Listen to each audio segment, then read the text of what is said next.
अस्सलामु अलैकुम वरहमतुल्लाहि वबरकातुहू। अल्हम्दुलिल्लाहि वहदा वस्सलातु वस्सलामु अला मन ला नबिय्य बअदह। मोहतरम हज़रात, कल मैंने आपके सामने वाक़या करबला क्यों हुआ, इस पर हमने इसका पहला हिस्सा पेश किया था। आज इंशाल्लाह इसका दूसरा हिस्सा पेश किया जा रहा है। कल हमने आपको जहाँ छोड़ा था वो ये था कि वाक़या करबला में हमारे अंदर बेइत्तेदाली क्यों आई। तो मैंने 3 बातें बयान की थी। चौथी वजह यह है कि एक आदमी का अहले सुन्नत वल जमात का एक अक़ीदा है, अहले तशय्युअ का एक अक़ीदा है। बहुत से अक़ीदे में फ़र्क है हमारे उनके, लेकिन एक अक़ीदा में ज़्यादा फ़र्क है। उनका कहना यह है कि नबी के बाद, गौर से सुनिएगा, नबी के बाद इमाम हैं, वो पहले इमाम हज़रत अली हैं, फिर हज़रत हसन हैं, फिर हज़रत हुसैन हैं। इस तरीके से मुख्तलिफ़ इमाम होते हैं। इमाम के बारे में अक़ीदा यह है कि इमाम कोई भी गलती नहीं कर सकता। अब एक आदमी का अक़ीदा ही हो गया कि वो गलती नहीं, जैसे हमारा अक़ीदा है अहले सुन्नत वल जमात का कि नबी के बारे में अगर आपने कहा कि नबी से कोई गलती हुई है तो हम मानने के लिए तैयार नहीं हैं, क्योंकि हमारा अक़ीदा अहले सुन्नत वल जमात का है कि नबी मासूम अनिल ख़ता हैं। मासूम अनिल ख़ता मतलब कि आप गलती से पाक हैं। हमारा सिर्फ नबी के बारे में है।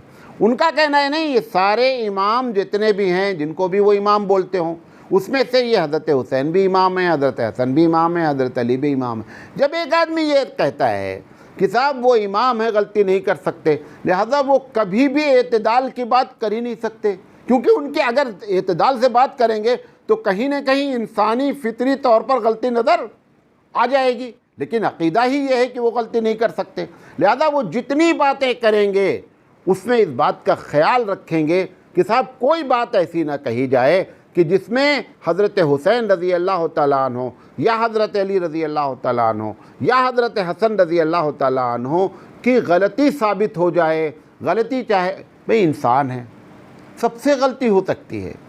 अंबिया को परवरदिगार आलम महफूज रखता है गलतियों से।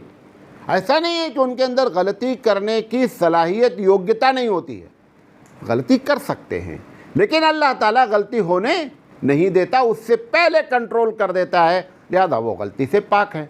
अब अगर ये बात किसी दूसरे हम नबी के अलावा कहेंगे आप, तो यकीनी बात है उसका जब भी आप ज़िक्र करेंगे तो कोई भी ऐसी चीज़ ज़िक्र नहीं कर सकते कि उसकी कोई भी ख़ता आपके सामने हो। जब एक आदमी तारीख़ लिखे और ये पहले से अक़ीदा रखे कि मैं जिसके बारे में तारीख़ लिख रहा हूँ वो मासूम अनिल ख़ता हैं, तो वो कभी भी एतदाली गुफ्तगू नहीं कर सकता। 5वीं वजह देखें, हमने बचपन से हमने एक बातें सुनी, फिर हम ही आलिम हो गए। हम जब आलिम हो गए तो हमने बचपन से सुना था, हमारी घुट्टी में पड़ा था, लिहाजा हमने कभी उस बात पर तहक़ीक़ ही नहीं की कि हज़रत हुसैन रज़ी अल्लाह तआला अन्हु के बारे में जो बातें मशहूर हैं, इसको तारीख़ी लिहाज से देखा जाए कि कितना सही है, कितना गलत है। हमारी नानी दादी से जो बातें चली आईं, मौलाना होने के बाद भी हमारे ऊपर उसी चीज़ का असर रहा, लिहाजा हम जब बात करते हैं तो हम उन्हीं वाक़यात को नकल करना शुरू कर देते हैं। लिहाजा एतदाल क्या हो गया, उसमें भी ख़त्म हो गया। नंबर 6, अल्लाह के जब एक आदमी इस बात को यकीन कर ले कि हम जो कुछ भी कह रहे हैं यही सही है, बकिया कुछ भी सही नहीं है। कोई भी दुनिया का काबिल से काबिल आदमी अगर ये अक़ीदा रख लिया तो उसकी ज़िंदगी में एतदाल क्या हो जाएगा, ख़त्म हो जाएगा। वो एतदाली गुफ्तगू कतई नहीं कर सकता। अच्छा, फिर हम भारतीय लोग, भारत से मुराद पाकिस्तान है, बांग्लादेश है, श्रीलंका है, ये हिंदुस्तान है, ये भारतीय लोगों के मिजाज में कहानी सुनना बहुत अच्छा लगता है एक ज़माने से। यही वजह है कि यहाँ पे हमारे जो बरादरान वतन हैं उनका पूरा धर्म किस चीज़ पर है, सिर्फ कहानी पर है। देवमालाई कहानियाँ हैं। अभी बच्चों से आप ज़रा से कहें, अच्छा मैं आपको एक कहानी सुनाना चाहता हूँ, जो सो रहा है वो भी जग जाएगा। क्यों? क्योंकि हमारे मिजाज में कहानी सुनना है।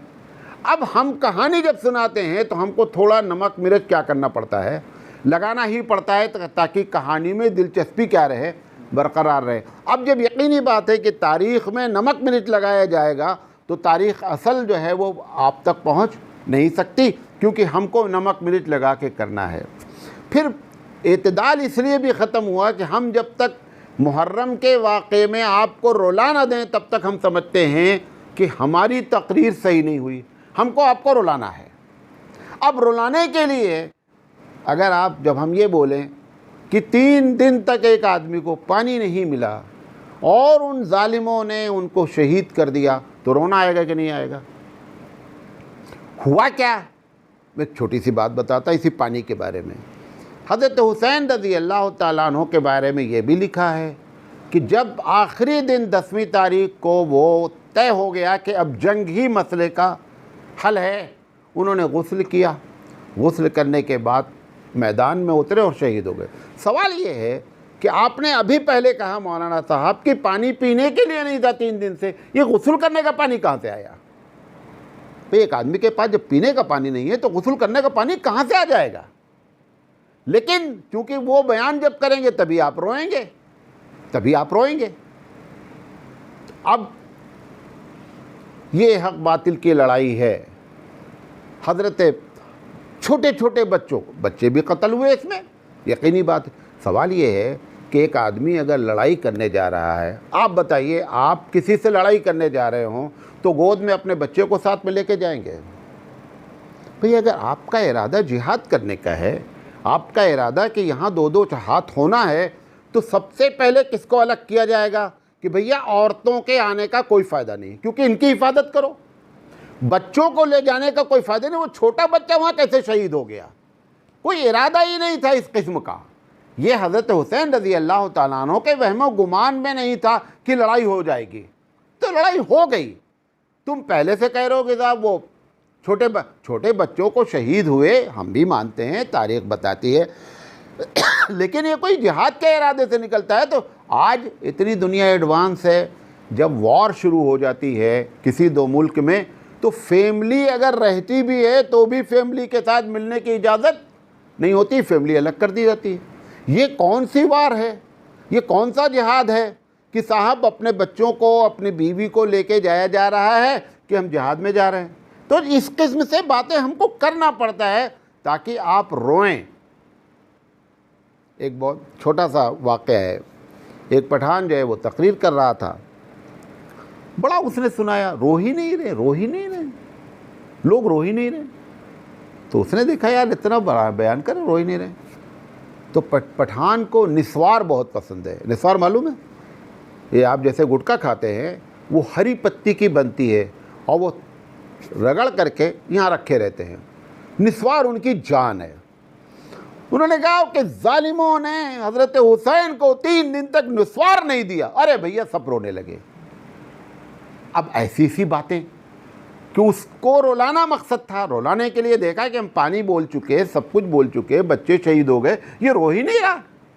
तो उसने रुलाने के लिए उसने फिर वो हथकंडा इस्तेमाल किया जिससे वो कि साहब इतने बड़े जालिम की निस्वार भी नहीं दिए। अब हज़रत हुसैन का निस्वार से क्या ताल्लुक़ है?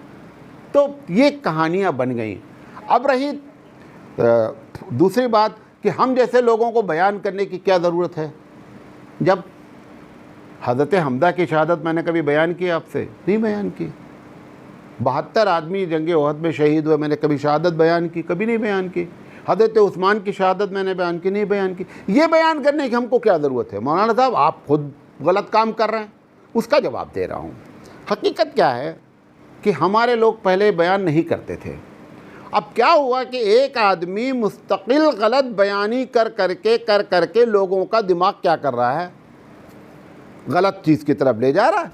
अब हमारे उलमा ने फिर इस पर तय किया कि भैया अगर हम लोग बोलेंगे ही नहीं तो नतीजा ये निकल आएगा कि सब गलत बात जानेंगे, लिहाजा बोलना शुरू करो। इस वजह से ये हमको बोलना पड़ रहा है, वरना हकीकत में कोई शहादत डे कोई चीज़ नहीं है इस्लाम में। सऊदी अरब में एक तबका तावीज़ के बहुत ख़िलाफ़, उन्होंने देखा कि तावीज़ जो लोग कर रहे हैं या तो वो शिर्क कर रहे हैं या बिदत कर रहे हैं। मजबूर होकर के उन्होंने फतवा दिया। अब क्या दिया फतवा, यानी अब से मुराद 12-15 साल हो गए कि साहब तौहीद परस्त लोग शरई रुक़िया करें, अगर नहीं करेंगे तो हमारे आदमी कहाँ जा रहे हैं, शिर्क करने वाले के पास जा रहे हैं, बिदत करने वाले के पास जा रहे हैं। तो मजबूर होकर के उन्होंने इसका फतवा दिया। ऐसे ही हम मजबूर होकर के तकरीर कर रहे हैं, वरना मुहर्रम की कोई तकरीर नहीं है। अच्छा, एक बात और भी हुई तकरीर करने की। अब ये जुड़ गया है मामला पेट से। तकरीर 10 दिन करेंगे तो मौलाना साहब को नजराने मिलेंगे, बड़े बड़े प्रोग्राम होते हैं, उसमें जाते हैं। कुछ लोग 50,000 से नीचे बात नहीं करते, कुछ लोग 1 लाख की बात करते हैं। अब अगर हम इसको काट दें, जैसे मुहर्रम में कोई प्रोग्राम नहीं करना है तो नुकसान किसका होना है, मौलाना का। मौलाना का है अपना नुकसान करेंगे। पेट का मामला हो गया है। कभी आप देखें गांव में एक दुकान रहती है तो आप उससे पूछे, कहता भैया बहुत अच्छी चल रही है माशाअल्लाह। 2-3 महीने के बाद आप बोलें कि बगल जो खाली है ना, मैं भी दुकान करने जा रहा हूँ किराने की। अब उससे पूछो, हमें यार यहाँ तो 3-3 महीने तक लोग लेके जाते हैं, पैसा तक नहीं देते हैं। अब वो फ़ौरन क्यों आपने उसके पेट पर लात मारने की बात कर दिया। जब पेट पर लात मारने की बात होती है तो अच्छे से अच्छे लोग भी क्या करते हैं, वो उल्टे बोलना शुरू कर देते हैं। अब ये मामला फंस गया है बड़े बड़े प्रोग्राम कराने का, क्योंकि इसका ताल्लुक़ एक नजराने से हो गया है। अच्छा, फिर आदत हमारी हो गई है, जब शाबान आएगा तो शाबान पे बात करेंगे, जब रमज़ान आएगा तो रमज़ान पे बात करेंगे। अब मुहर्रम आया तो कुछ तो बात होनी चाहिए, नया साल है। हालांकि मुहर्रम में जो बात होनी चाहिए थी कि हिजरत अल्लाह के रसूल ने की, सन का नाम हिजरी रखा गया, हिजरत का पैगाम मुसलमानों के लिए क्या है, ये बोलने की हमको ना तौफीक होती है ना हम लोगों को बताते हैं। तो हमारी आदत पड़ी हुई है सीज़न वाइज तकरीर करना। मेराज आया तो मेराज पे तकरीर, यही तो हो रहा है ना। अच्छा, फिर कर्नाटक वगैरह में, तमिलनाडु वगैरह में पूरा पैसों का एक धंधा हो गया है। हर मस्जिद के बगल में टेंट लगा दिया जाएगा, टेंट लगाने के बाद वहाँ पे कुछ झंडे लगा दिए जाएंगे और 10 दिन तक लगातार वहाँ पैसा गिरता रहेगा। जो आएगा हज़रत हुसैन के नाम पे पैसा डालता जाएगा। अब बताइए कि जिस तरीके से कब्रों पर जब सजदा होता है तो क्या उनके सज्जादा नशीन को नहीं मालूम होता कि हराम है। मैंने एक सज्जादा नशीन से पूछा कि ये जो हो रहा है, उन्होंने कहा मौलाना साहब हम लोग भी बेदार हैं। तो हमने कहा मना क्यों नहीं करते। उन्होंने कहा मौलाना साहब मना करने का मतलब अपना पेट कैसे काटा जाए। भाई एक कारीगर है तो वो अपनी जहाँ पे गाड़ी बनाता है तो वहाँ पे चीटिंग करता है। अब हम इसके हैं तो यहाँ कर रहे हैं, क्या करें, मजबूर। हमारा पेट का मामला है, तो पेट का मामला जुड़ गया है, लिहाजा हमको तकरीर करनी ही करनी है ताकि हमारा अपना जो है नजराना वो बना रहे। एक वजह और भी है कि एक आदमी ज़िद्दा में तकरीर कर रहा है, वो ये कर रहे हैं लिहाजा हम ये करेंगे। तो ये सारी वजूहात हैं जिसकी वजह से हकीकत में ये हम एतदाल पर इस वाक़े में नहीं रह गए। ये मैं आपको तमहीद थी जो मैंने तकरीबन दूसरे पार्ट के 13 मिनट में बात किया। 7 मिनट और बात करेंगे। अब सवाल जो मैंने सबसे पहला किया है कि सारे वाक़े की होने की वजह बुनियादी क्या बताई मैंने, बुनियादी वजह बताई है कि खलीफा कौन बनेगा। ये एक बहुत ही $1 मिलियन सवाल है कि खलीफा आखिर बनेगा कौन। मैं आपको ऐसी बातें बताना चाहता हूँ कि हकीकत में ये मसला उठा वहीं से है, आ करके ख़त्म हुआ मज़लूम हज़रत हुसैन रज़ी अल्लाह तआला अन्हु की शहादत पर। बात खलीफा की उठी कहाँ से, ये बात को आपको 4-5 वाक़यात बयान करके आपके सामने ये बात रखना चाहता हूँ कि ये मामला कहाँ से बिगड़ा है। गौर से सुनिएगा एक। अभी आज हम 2 ही वाक़या बयान कर पाएंगे। जब नबी करीम सल्लल्लाहु अलैहि वसल्लम की तबीयत ख़राब हुई, ये समझिए ये सारा मामला नबी की वफ़ात से 8 या 15 दिन के अंदर की बात है। तो अल्लाह के रसूल सल्लल्लाहु अलैहि वसल्लम ने जब महसूस किया कि मैं नमाज नहीं पढ़ा सकता हूँ, तो हज़रत आयशा सिद्दीक़ा रज़ी अल्लाह ताला अन्हा से कहा कि अपने बाप अबू बकर को बुलाओ और बोलो कि मैं नमाज में नहीं जा सकता हूँ, जाएँ मस्जिद नबी में इमामत करें। हज़रत आयशा सिद्दीक़ा रज़ी अल्लाह ताला अन्हा ने कहा कि आप मेरे अब्बा को क्यों बुला रहे हैं? मेरे अब्बा बेचारे रक़ीक़ुल क़ल्ब आदमी हैं, वो जब जा कर के इमामत के लिए खड़े होंगे तो उनको ये होगा कि आज ऐसा वक्त आ गया कि अल्लाह के रसूल बीमार हो गए, मस्जिद तक नहीं आ सकते, तो नमाज़ पढ़ाने के बजाय रोने लगेंगे नमाज में। रक़ीक़ुल क़ल्ब है, लिहाजा मेरे अब्बा जान को ना बुलाओ, आप हज़रत उमर रज़ी अल्लाह ताला अन्हु को बुलाओ। ये मशवरा किसने दिया? हज़रत आयशा सिद्दीक़ा। हज़रत आयशा के इस मशवरे पर अल्लाह के रसूल सल्लल्लाहु अलैहि वसल्लम ने फिर कहा, मैं तुमसे कहता हूँ अबू बकर को बुलाओ। अबू बकर सिद्दीक़ रज़ी अल्लाह ताला अन्हु को बुलाया गया। ये वाक़या बुखारी में नकल है। अब जब अबू बकर ने, देखिए अबू बकर ने जो जा कर के नमाज़ पढ़ाई, तो ये एक इशारा हो गया कि मेरे बाद अगर खलीफा का कोई मुस्तहिक़ है तो कौन है? अबू बकर सिद्दीक़। अच्छा, इसमें कोई इख्तिलाफ़ नहीं है, सब मानते हैं कि नमाज़ पढ़ाई किसने? 3 दिन नमाज़ पढ़ाई, नमाज में इख्तिलाफ़ है कि पहली कौन थी, आखिर वो एक हमारा टॉपिक नहीं है, लेकिन 3 दिन तक आप नमाज़ पढ़ाते रहे और हज़रत अबू बकर सिद्दीक़ रज़ी अल्लाह ताला अन्हु ने नमाज़ पढ़ाई। ये दूसरा वाक़या बुखारी और मुस्लिम में है कि हुज़ूर अकरम सल्लल्लाहु अलैहि वसल्लम ने हज़रत आयशा, क्योंकि हुज़ूर सारी बीवियों से परमिशन ले करके अब हज़रत आयशा के घर में रहने लगे। जो बारी होती थी रोज़ाना की, वो बारी ख़त्म कर दी गई क्योंकि आपकी तबीयत ख़राब हो गई। तो हज़रत आयशा सिद्दीक़ा रज़ी अल्लाह ताला अन्हा से कहा कि तुम अपने भाई को बुलाओ और अपने अब्बू को बुलाओ, और मैं चाहता हूँ कि अबू बकर के नाम पर खिलाफत लिख दी जाए। ये कह करके, ये भी बुखारी और मुस्लिम की रवायत है, ये कहने के बाद नबी करीम सल्लल्लाहु अलैहि वसल्लम ने कहा कि लेकिन एक बात है, लिखने की क्या ज़रूरत है? मुझे इस बात पर यकीन है कि मेरे बाद लोग अबू बकर के अलावा किसी का इंतखाब करेंगे नहीं, लिहाजा नहीं लिखते हैं।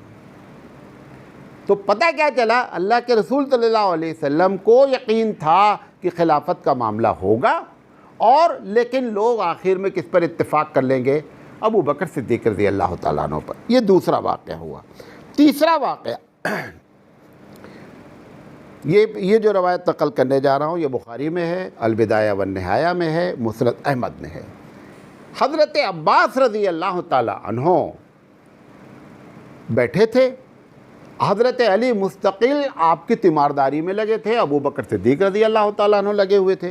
तो एक साहब ने कहा, क्योंकि ये लोग हर वक्त थे, जब बाहर निकलते भैया तबीयत कैसी है, क्योंकि हर आदमी तो अंदर जा नहीं सकता था। तो हज़रत अली रज़ी अल्लाह ताला अन्हु निकले, तो एक साहब ने पूछा कि नबी की तबीयत कैसी है? तो उन्होंने कहा तबीयत बेहतर है। तो उनको महसूस हुआ बेहतर है।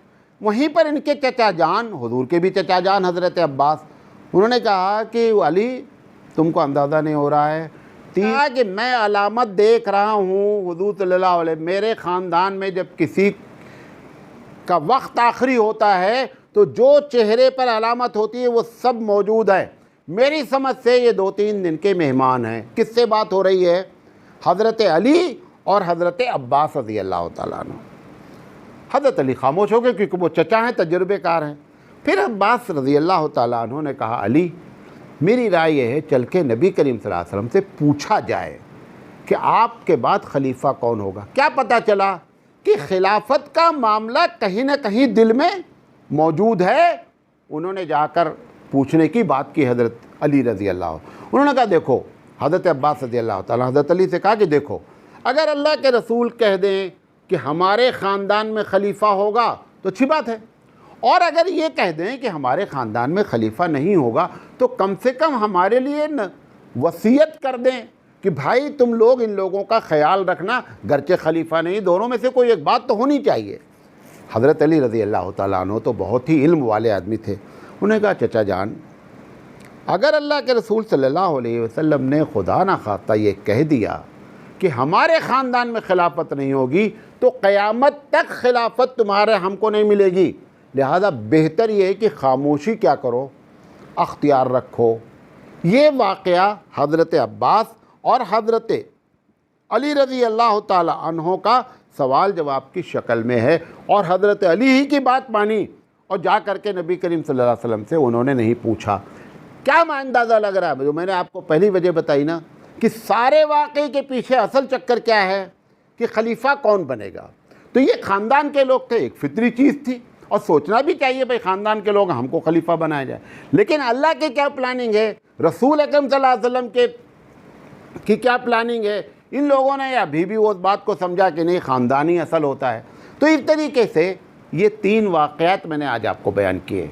इंशाअल्लाह ज़िंदगी रही तो कल हम बात करेंगे कि ये खिलाफा अभी भी नबी करीम सल्लल्लाहु अलैहि वसल्लम अभी हयात हैं और खिलाफत की और क्या बातें हुई, इंशाअल्लाह ज़िंदगी रही बात करेंगे। वाखिर दावाना अनिल हम्दुलिल्लाहि रब्बिल आलमीन।